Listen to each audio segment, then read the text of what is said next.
I'm Pauline Rowson, author of several crime novels, including the D.I. Andy Horton Solent Murder Mysteries.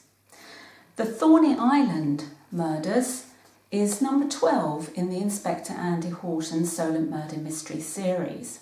And in this one, a severed human hand is fished up by fishermen in the Solent in a white plastic container. This sets Andy Horton off on an investigation to find out who the hand belongs to and the crime behind, obviously, its severance. His investigations take him around the city of Portsmouth, which is his home patch, and along to Fareham Harbour to the west, and in Chichester Harbour to the east, and to Thorney Island, hence the title. Where did I get the idea for this particular Andy Horton crime novel?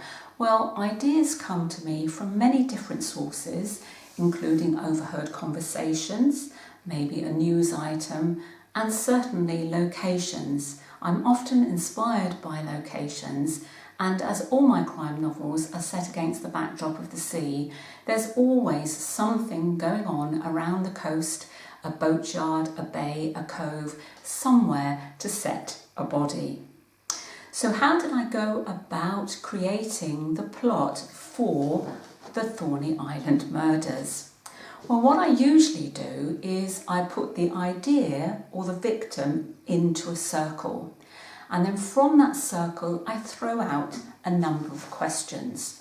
So for example, here is the idea for the Thorney Island Murders, and if you can see here, if I hold it up, in this circle I've drawn the picture of a hand. Now from this hand I've thrown out various questions, so I work in spidergrams and mind maps to work up the plot from the idea. Now these questions are all open questions, so for example, the hand is in a white plastic container, right? Who does the hand belong to? Why is it in the container? Why is it in the sea? How did it get there? Why cut it off? Who severed it? Who dumped it in the sea?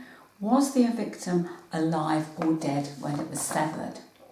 Now from these questions I can begin to flesh out the plot for my crime novel, and as I said, in this particular one, the Thorney Island Murders, it is the severance of the human hand. The rest of the body is nowhere to be found. Meanwhile, a violent criminal is missing. Alfie Wright attacked David Rowson, a family man and bus driver in his 40s, and was released on bail before going AWOL. Could the blackened hand belong to Wright, or is he the criminal guilty of severing it? Assailed by doubts both in his personal and professional life, Horton desperately tries to keep his emotions under control and his focus on his work. The Thorney Island Murders is number 12 in the D.I. Andy Horton Solent Murder Mystery series, and I hope you enjoy reading it.